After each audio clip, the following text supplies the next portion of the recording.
I teach performance art, which I guess some might call of the absurd.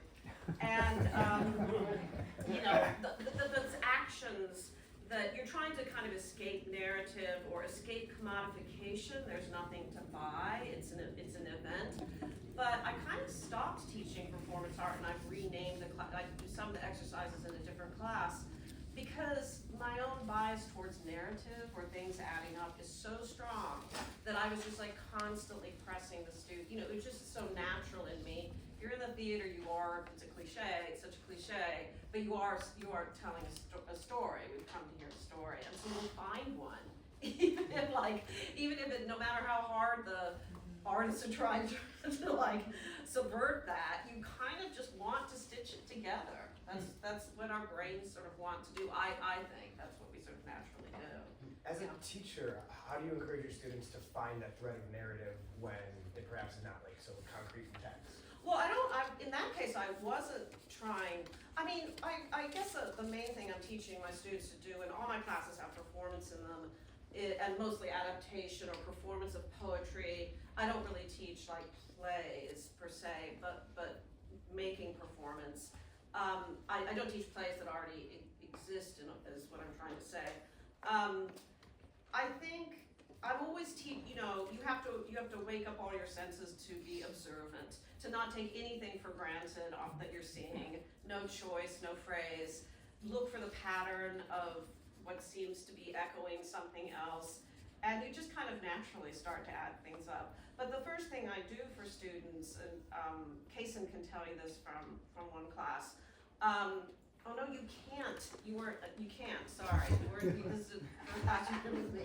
After performance, especially the beginning of the quarter, I ask the students to describe what they saw. And they're not allowed to say anything evaluative or really even interpretive. They have to say, okay, a man came in and he sat down, and I'm like, okay, what was he wearing?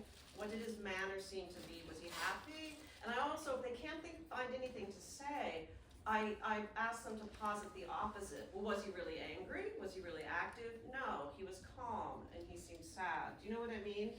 Like when they're trying to write their papers on these little tiny performances, I said, well, what wasn't it? And that will guide you towards what it is. There's a famous anecdote between Balzac and Flaubert, I believe it is. One was the mentor to the other, and he sat Flaubert down in front of a tree. I think I've got the names right. And he said, okay, you have only 2 hours to describe this tree in writing. And I like that very much. Like there's endless observation to be made in a work of art. You take everything as chosen, even if it isn't.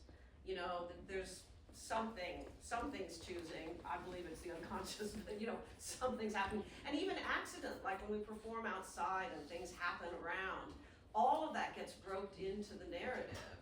You know, we've all had that experience of performing outside. The bird lands on you at a certain moment, or a person goes by and it seems foretold or sort of planned. You know, we do want to rope things into meaning all the time. So when you're tackling an adaptation of, say, metamorphosis, yes.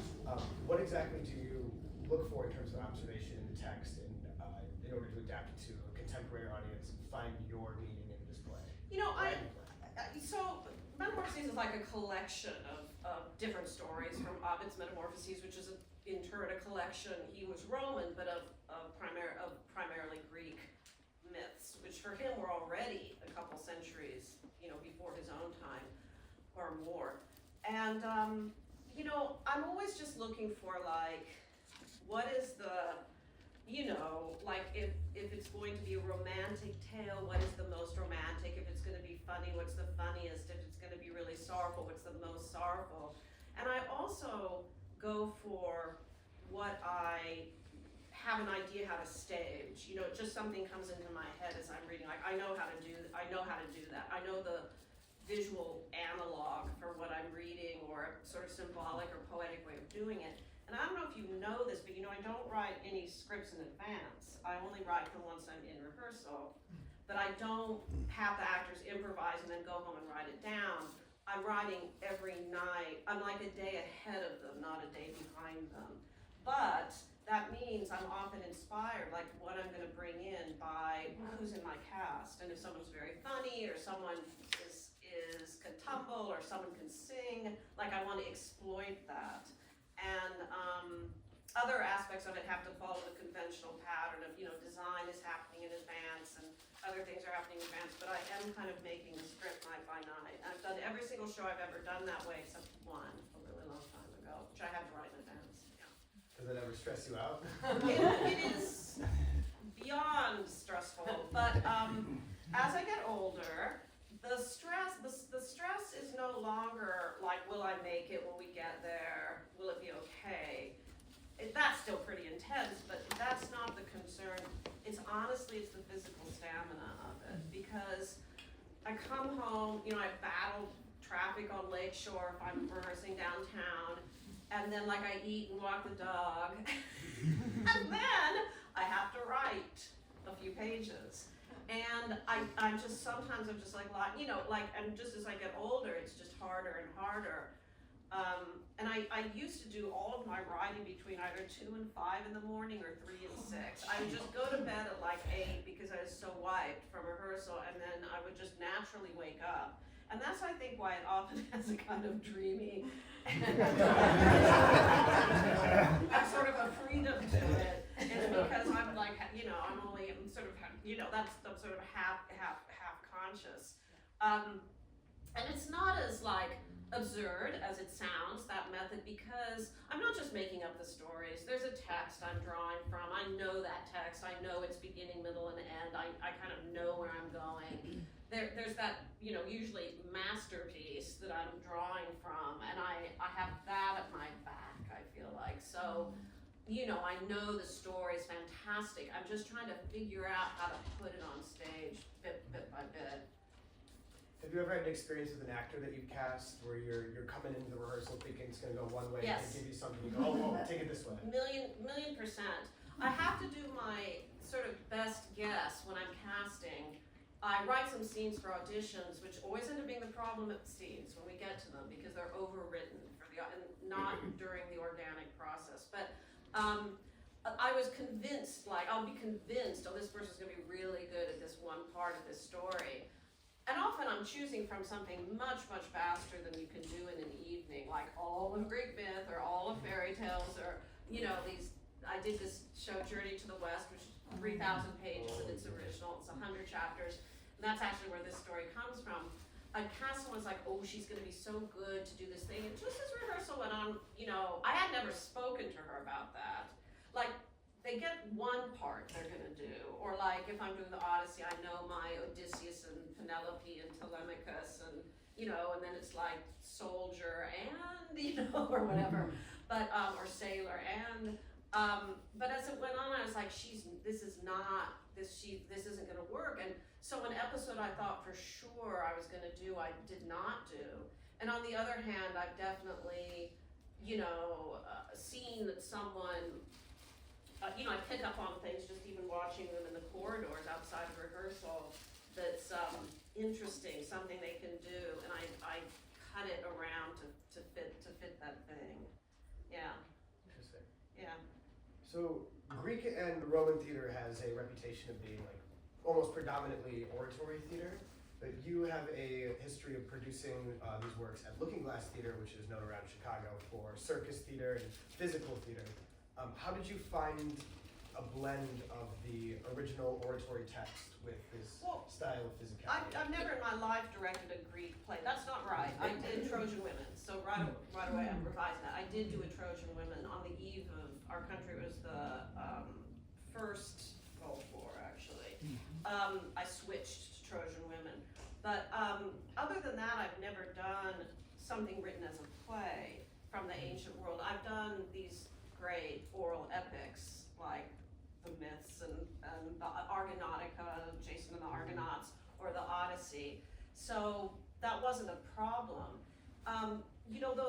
Those original almost everything I've done is quite old and comes from oral literature or oral stories that found their way into a print form that we accept and we accept the authorship of. But in fact, like the Arabian Nights, fairy tales, these are oral stories that proceed, that are sort of owned by everyone, revised by everyone who tells them, and I'm just sort of in that tradition. So I don't, I know what you mean. There's a kind of stentorian quality about those ancient dramas where the speeches are very long. It's not like quick dialogue. It is sometimes, but it's generally like long speeches. And that's not what the myths are like, or the epic stories are like. And I was drawn to them because of their, to me, inherent theatricality. They were orally performed, but just by a single person. A single person can do anything and conjure anything. When you're trying to embody the things that happen in those stories with like actual human bodies, it's hard, sea monsters and transformations into animals and flying through the air. But that to me is the great attraction. That's the great challenge. That's my most favoriteest thing, is how am I gonna do that? How am I gonna make the audience see that? So yeah, so they aren't really dropped. I'm switching the mode of address is very, very different in the stories that I'm taking. Yeah. Very cool. So I'm gonna switch gears away from that and just ask a little bit about you personally as an artist. So my intro into the theater was Theater of the Absurd with a playwright named Judith Thompson. What was your alleyway into the theater and your first, your first years of desire of I'm going to do this? Well, I've told this story so many times, and even I'm like, did that happen? Because I told it so often, and it feels like it's a memory I've implanted in myself. But I do have witnesses; it did happen. My mom took us to everything, even when I was really little. But I was 5, 6 years old, and my parents were professors, and we were in London in a suburb called Hampstead Garden Suburb, and there was a little woods at the end of the street, which is very British. The name of the woods is the Little Woods, and down the street was the Big Woods. I think that's actually English. But so it was a different era. So after school, I was just in those woods by myself, just playing around. And this is a true story. I came across, unbeknownst to me, every year they did Midsummer Night's Dream in a clearing in those woods, and I came across a rehearsal. And I totally knew it was a rehearsal. Do you know what I mean? I didn't think I was seeing fairies or whatever. But it was Ill Met by Moonlight, Proud Titania, and was the scene, the argument over the changeling boy.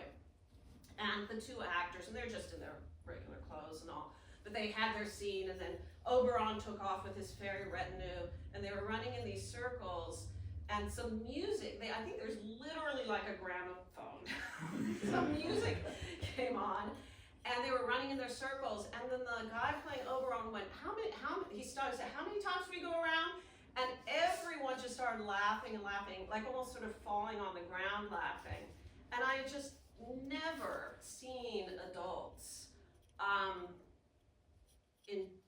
laugh like that and enjoy themselves like that, and it was so attractive. So it wasn't like, oh, the magic of the fair. I knew this. I recognized it somehow. As I knew they were play practicing. I knew that, and I ran and got my sister, and that's my witness that it did actually happen. My older sister, and apparently the director kind of chased us off, which is kind of unimaginable to me. And then we did go see the show, when it was on at night, but I think I fell asleep through most of it. It was at night. But I do remember bottom, I remember the head, the donkey's head, as everyone does. But my mother also, she took me to sort of everything. And that was, but that implanted something in me. And then I just started doing plays even in grade school at the community theater even and stuff. And then I think there's a certain point when you realize, I think all directors and writers mostly originally come from being actors, because when you're young and you go to the theater, that's the part you see the acting, and you can mistake that's the part you love. And I was a theater undergraduate and stuff like that, but I loved rehearsal and I didn't like performance. And then at a certain point, there's more I can talk about, but you realize like, when you're the director, it's all rehearsal. That's the part. That's the main part. So, yeah, that's part of it. There are other strands that went in there or whatever, but that was my primal scene of theater. I always say. Shakespeare. How old were you? Yeah. I was no more than 6 because when we were in England I was 5 and 6. Yeah. Wow. I also had the Odyssey read to me in our little class at school in the afternoons. I'm sure it was a kid's version. But I remember deeply identifying with Odysseus, you know, I was far from home, you know, I'm from Nebraska, and, you know, I just had like a big identification with him on his adventures or whatever. So yeah, so I got a lot from that, you know, I think we were there 18 months in Europe, yeah. You went to Europe from Nebraska and studied? Yeah, and then back. I mean, I was 5. You know, my dad was a Rhodes Scholar at Cambridge, and then then he went to London for 3 months. This is my favorite question to ask. Yes. You ready? So, you're on a deserted island. Uh-huh. You have 3 plays that you have to, that's your literature for the rest of your days. What 3 plays would those be? I mean, I think you would take difficult ones because you want something to do, right? So I would say, and it's not like it's my favorite play, but Lear. I might take Hamlet, and there's a Jacobean play that I've wanted to do for 20 years, which is really difficult, which has the title, it's not really its title, but it's called The Second Maiden's Tragedy, and it was recorded that way in the London whatever because there was another play called Maiden's Tragedy, so this one was called The Second Maiden's Tragedy. There's not 2 maidens in it, it's just like the second title. It's also sometimes has it's called The Lady's Tragedy sometimes. It's a Thomas Middleton play, and I've been working sort of on that thing a lot. It would take a massive act of like reduction and translation, so that might be one. And then I guess one might say something for one's soul, but I don't know what that might be. Like what's restorative? I mean, if you're on I probably am saying this because I'm actually about to direct at a Cleveland Playhouse at the end of the summer, but Our Town, because Our Town is about the preciousness of the quotidian and the daily life, and I suppose if you're on a desert island, you might be missing that. You know what I mean? Like it's so finely tuned about the little details of everyday living. So maybe something like that. I don't know. I'll take it. What advice would you give to young Chicago theater artists trying to replicate a thimble of the success? I always say this to myself, produce yourself. I think there are generally 2 routes as a young theater artist. You can attach yourself to a big institution and become, like as an intern, and then become invaluable to them. And that actually works. Like that does work. And I know many people who have professional careers in the theater because they did that. Like they were hired to like read scripts, and they're like, I found one that no one else wants to direct. How about I do the reading? And then it's success. You know, that does happen. But the other route is to be just self-produced, and that's what I did.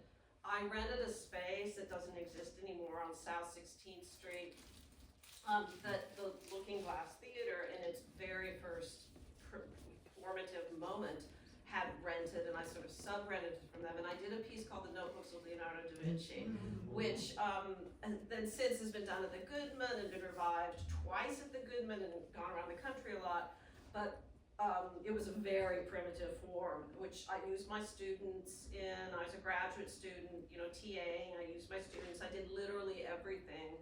I do remember, this is before the internet, like I took the pictures for the show, and then after rehearsal one night, I put them in the manila envelope with the information of the play, and I slid it under the door of the Chicago Reader, of the office at night. And then lo and behold, they printed it. You know, in the big listing section, they printed it with a caption, because it was an interesting picture. And that was like super affirming for me, and you know, that I could sort of make something happen. And then that's also how I met the members of Looking Glass. I'm not a founding member. I'm about 4 years older than most of them. I was a grad student when they were undergrads at Northwestern, but that's how I knew about them and knew about the space. And then like, you know, throughout that collaboration, you know, we just got to know each other, and et cetera, et cetera. But yeah, the thing about the theater is you do have to do it to get good at it. As you know, you have to literally practice. And weirdly, you have to practice publicly. which is difficult. And I just know what you just have to go for it, make your friends do it, don't wait for anything to be perfect, don't wait for anyone to give you anything. And like 10 people might come, but you're going to love it. You're going to love that you made something.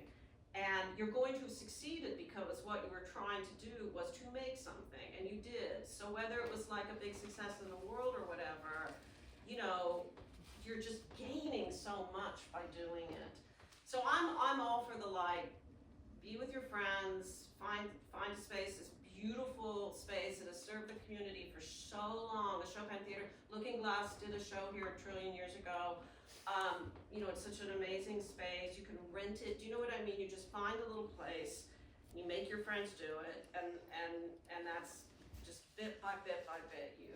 Someone comes along and asks you to do something or offers you some space or some opportunity from that kind of thing. But you have to be kind of brave about it. You know what I mean? You have to be kind of like bold about it. Oh, I know what you mean. Yes, I know. I know you do. Well, at this point, I'd like to turn it to our audience here and see if anyone has any questions that they'd like answered. Yes. Could you talk about some milestones in your career where you were like, oh, I'm doing the right thing? And like some pivotal moments, like maybe when somebody got interested and you know, gave you another gig. I'm curious. Yeah, I mean, honestly, when I said that thing about like seeing my picture in the reader, that I could make that happen, that was huge. This sounds crazy, and again, this is pre-internet. In graduate school, we had to do this like 45-minute to an hour-long like solo performance recital type thing. And again, pre-internet, I went to a print shop and got like little cards printed, you know, inviting people. It was just a school thing, but somehow that was a really big thing to me. I mean, I have to think about that a little bit. I mean, I do remember. But this isn't exactly what you're asking. I don't know. I do remember I got hired at the Public Theater because no one else wanted to do it. Joseph Papp had committed to doing every single Shakespeare play before repeating one, and they were at Henry VIII. And I did Henry VIII. It had Michael Stuhlbarg in it, by the way. Just gotten out of school, yeah. Yes, and Ruben Santiago Hudson was Henry VIII, and Joseph Winters is his name, I believe, was so brilliant, was the evil cardinal. You know, in that play, the cardinal's sort of evil. It's the opposite of Wolf Hall. I remember I was coming out of rehearsal, or maybe it was casting. I was walking down 8th Street, and I just sort of, I don't know, I turned and the wind sort of hit me in the face, and I just sort of thought like, I'm in New York City, directing at the Public Theater, and I sort of couldn't believe it. I don't know if that's what you're actually asking. You know, a hugely important show for me was Notebooks of Leonardo da Vinci at the Goodman Studio, the original in the old building, which is like 30 years ago now. I mean, honestly, a really long time ago. That was such a quirky show. I produced it myself with my students, my friends, and it was, you know, and I remember in rehearsal, there's an actor who had kind of a southern accent, and I was telling him to do something, and he turned to me and said, Mary, I don't know if they're gonna understand this. And I said, of course they're not. No one's gonna like this, Mark. It's not gonna be successful. Of course not, no. And everyone laughed, you know, I said it like that, but then it was hugely successful. And I had thought it was like this super quirky thing, like this really quirky thing.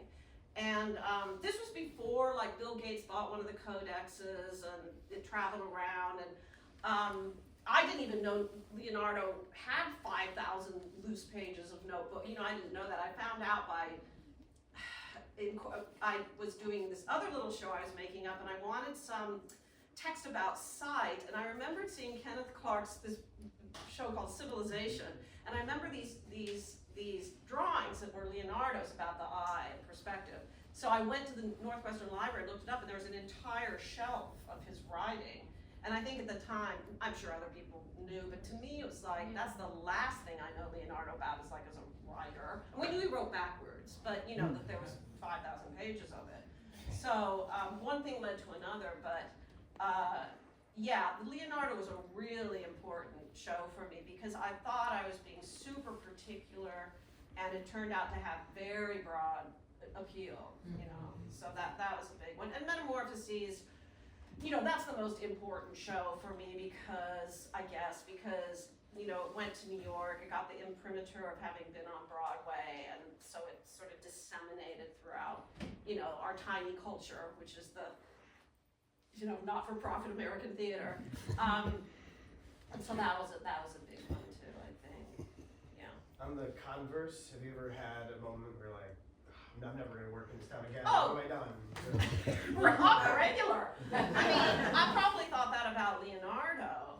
Yeah, I mean, I've had some struggly things. I'll tell you this is kind of different, a little off topic, but you know, I've spent, since 2007, I've directed now 7 operas at the Metropolitan.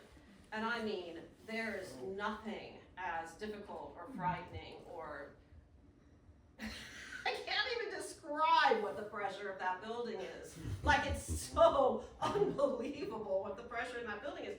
And it's taken me all this time to become absolutely comfortable there, which was my goal. And the last one I did, I had the most marvelous time. But I would turn the corner, you know, it's to get to the stage door, it's across the street from Juilliard. And I would turn that corner onto 65th or whatever it is, and just nausea overcome me, just absolute terror. And that's every day going into rehearsal. And you know, I still have an echo of that. Like, I still have an echo of that. To this day. No, I mean, I will say that's mostly gone, but I remember it. You know what I mean? When I remember when I go around that corner. And I remember the first opera I did there, they were reconstructing everything, and there were just jackhammers. I had to go buy these like world's most rattling like jackhammers. They just like jangle my nerves to the millionth degree. So there's tons and tons and tons of time when I'm like, I'm so out of my depth, and I'm so just terrified. That doesn't really, I mean, I don't want to say that doesn't go away, but it doesn't completely go away. First day rehearsal, you're still kind of nervous and shaky the night before. You are. You just are. You know. It's public. You know, your job review is printed in the papers. Yeah. Us, politicians, athletes, and that's about it. You know what I mean? Like, our job review is just like public, printed for all the world to see. I mean, my first version of the Odyssey that I did with Looking Glass just got hideous reviews. I think we got one good one, but I think it just got hideous reviews. And, you know, everyone says this and people don't believe, you know, but I do not and have not willingly read a review. I even avoid them of like most shows, not even mine, because, you know, I've had such scathing experiences with it. I can't help myself. I can't. You know, here's the deal. I sort of feel like I don't read the good ones even, because if you're gonna believe that, then you have to give credence to the bad, and I don't wanna do that. I will say this though, like, bad reviews, they never, this just made me sound really arrogant, but they never make me feel like, oh, it was really bad and I'm really stupid. They never make me feel that way. They made me feel lonely. Like, why don't they love this thing that I love so much? Is my taste so different? I guess we're just different because I love it. I mean, that's not to say I think every one of my shows is you know, that I love every second of every one. But, you know, in general, you can't do this without falling in love with the thing that you're doing. You just can't. It takes too much. And yeah, so yeah, I mean, yeah, I always just have a sort of great loneliness, you know, like I guess I'm from a different planet. Because it doesn't make me think that it's not good. It doesn't change my opinion, but it changes my opinion about myself. Like, am I so strange that I love this? Interesting. Yeah. I'm just like, I don't know what you're talking about. Yeah.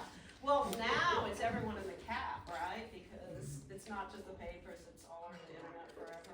Oh, yeah. For, you know, back in the day, I'd always say like, this will be lining a cat box. You know what I mean? Like, or the bird cage. And it'd go away. If they sort of went away, no, nothing goes away. Oh yeah, they're there forever. Forever. I know. If any more questions or questions? This is great. So there seems to, in light of what we just watched by Yeah. Pinter, there seems to be an emphasis on original works, but yet I think there's been at least 4 Pinter things that have come out in the last at least 18 months, I don't know. What do you think is Oh, that there's a appealing? sort of Pinter revival? That's what I'm feeling, but I mean, what do you think appeals contemporaneous? Of Pinter? Oh, I mean, and there's a new Mammoth, which I saw, which I think is really interesting. I mean, partly I'm gonna say, look, he's a brilliant playwright, no question. They're cheap. They're small. And that's very important at the moment. It's much different to do a Shakespeare play with 23 people than to have what we call it a two-hander, a play that has 2 people. They're also very actorly, and actors love doing them, I think. They're very actorly, by which I mean, Pinter's not set in extravagant settings with special effects, and it's all about the relationship between the characters and what they say to each other. They could almost exist on the radio equally well. They could be on the radio, like you could imagine the set just about as well as someone could do it. You know what I mean? And I also think there might be a bit of a hunger at the moment for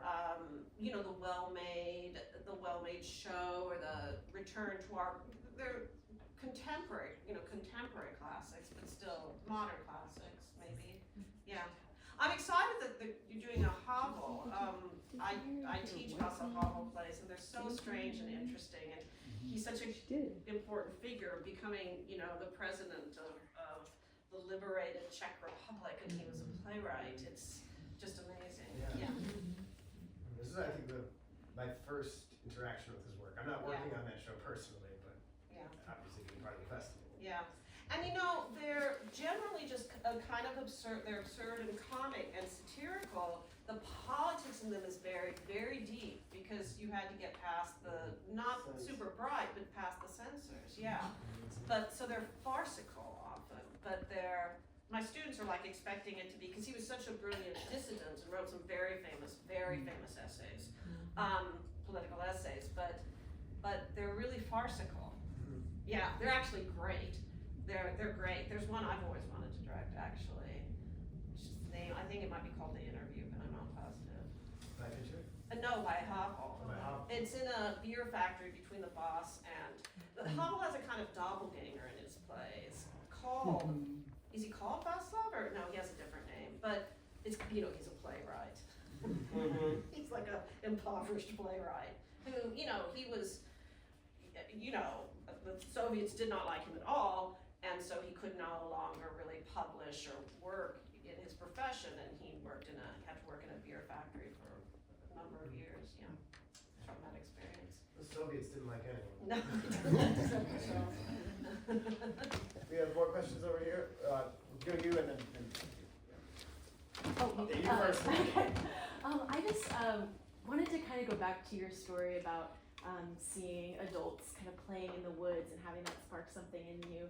Is that sense of playfulness as a director something you try to create? Because your process is so interesting to me. How do you create that kind of playful space with your You actors? just be it yourself. You know what I mean? Like there's no effort to it.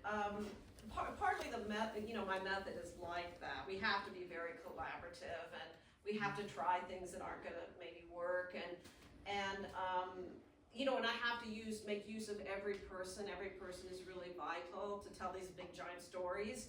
But I never have spent a moment like ensemble building. The task itself does that. And if you've picked a great story and a great text, everyone gets on board and everyone's excited. And like you've designed something really clever about it, or it's beautiful and they know that. You just, almost everyone in the theater look, the word is play, right? It's not called a play for nothing, and it's playful. And even if you're doing really like the saddest, most heavy thing, that I believe there should still be a lot of laughter in the room, because we are just dressing up and pretending, and it's so, takes us to our youthfulness and our resourcefulness and our creativity that we have in the backyard when we were like making stuff up. Like, that taps into something in people. And I always say that, like, the people in theater are like, I grew up in Nebraska, and in the summer we'd play kick the can until it was too dark and you couldn't see, and the mothers would be calling us in from the doors, but we'd still stay out after dark. And I feel like that's what us in the theater are doing. We're playing after dark. We're not in the regular work hours. We're out in the after dark. We won't go to bed. We want to do this thing together. Game isn't the right word because that sounds unserious in a way. And it's very serious play, but and I could say a lot of other things I think about with theater, but I do think it's you don't have to try to be playful with actors. They just are. I mean, I guess you affirm everything they do initially. You don't ever criticize anything for like a week. You know what I mean? Like, any exception to anything. Like the worst thing an actor could do is like 3 seconds in, I think, like everyone stiffens up. Everyone's like, oh, I could do it wrong. You just want to like loose as a goose, for a while. Yeah. As long as you can stand it. Yeah. Yes, behind you? Yeah, this is another process question. And I'm interested that you're working 24 hours or 12 hours ahead of your rehearsal. Yeah. So my questions are, what do you do on the first rehearsal? And then what are you looking for in a rehearsal that's going to springboard you to your work that night? The first rehearsals might be very short, and I'm not kidding. Like, we've got a full day and we might do an hour and a half. And I always say that at first, like, how do I say this? I've got a lot of time in between rehearsals, and rehearsals are kind of short, but then those ratios do that, right? Like, I've got more and more and more to rehearse and less and less and less time in between. And that's like a very natural rhythm. But at first, like the first day, because there is no script, if it's a short, like if the text that I'm drawing from is short, we might read the original text, or we might read from the original text in a circle and passing the text around and da-da-da-da-da like that. And I also like might have some physical ideas that I have like to work on, like these are all old examples, but like let's do 3 ways to make a camel, or let's do 4 different ways to do a boat.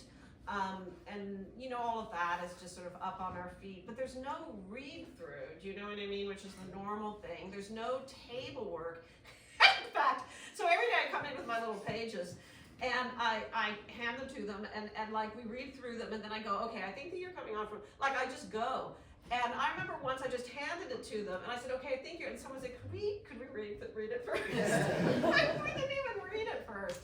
So that's just, and also I do think that people might think that because there's improvisation is the wrong word, spontaneous or organic or whatever you want to call it, quality to my process, that it's all just like fun and games. But that is not true. It's kind of all business, and I don't want to waste their time. And we don't sit around joking and chatting like it's tick tick and we start, because I do this in the normal time that people rehearse a normal play that's already written. I've never taken more time except at school, but in school, you're rehearsing at night only, but like over 8 weeks instead of the regular 3 or 4. And I don't workshop things in advance. So like, the making of it is super fun and super playful, but it's also, like, I'm very focused. We're very, very, very focused. And, I have other tips about that, I guess, but it's just, you're right, early rehearsals might be really short. And then I'm constantly repeating, constantly. So I'm always like backstitching what we did the day before. And I guess the other part was, what do I look for to go to the next? I usually kind of know where I'm going. It's not necessarily something in rehearsal that tips me there. I'm quite often sort of chronologically going, but I'll skip big sections if I know how to do something and don't know how to do. But then a lot of my work is also sort of pastiche or collage, like it doesn't have an overarching structure, and then that puts a lot of extra pressure because I'm figuring out the structure also during that time period. Honestly though, that's sort of my more successful things sometimes. Whereas then there's other stories that, you know, they're a single thread, and in a way that's easier. It is harder to be creative with it, I think, sometimes. How are we doing on time? 5 I think we got time for one more question, if anyone. Yes. So when it comes to new original plays, from what you've noticed, what would you say they tend to most excel at, and what would you say they need a lot of improvement on? I mean, I think when you read, you know, when you see a contemporary play, actors sit very well in the contemporary idiom, so the acting's great. Do you know what I mean? And if Yes. the playwright has a great ear, that's a great strength. I do think that there's a lot of sort of like there's a lot of pressure to fix the world on the theater, and you know, for the last 5 years and maybe more, I'm sure you've been asked this. When you propose something, they say, why now, why? And that's both very flattering to the theater, because it sort of speaks to like, well, we're always relevant, meaningful, we're important.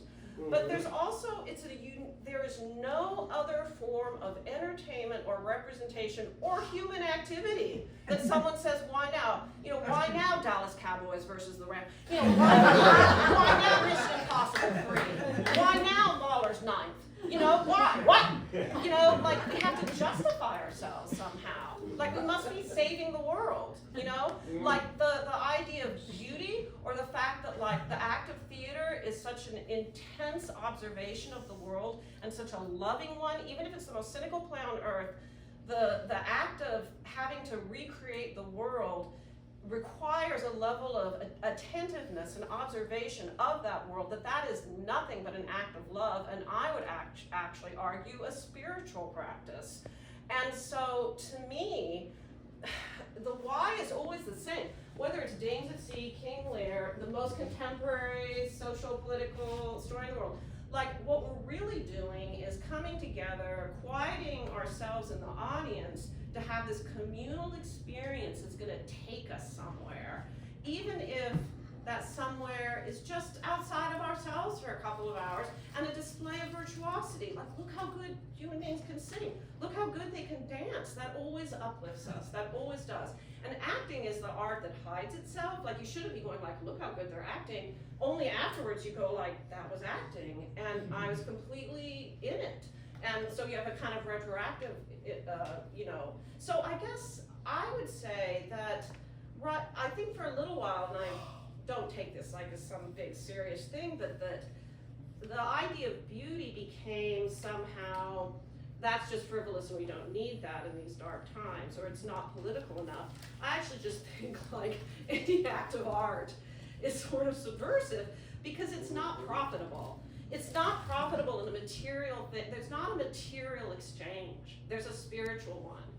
And that is in and of itself a bulwark against the commodification of everything. So, you know, obviously, like I just find it's self-evident why, and pleasure and beauty are like hyper necessary to us, no matter how dark the times, and in fact, very dark times often result in really good art. And, you know, that doesn't seem to even necessarily be addressing that, but in its existence is addressing the darkness outside, I think. That is a wonderful.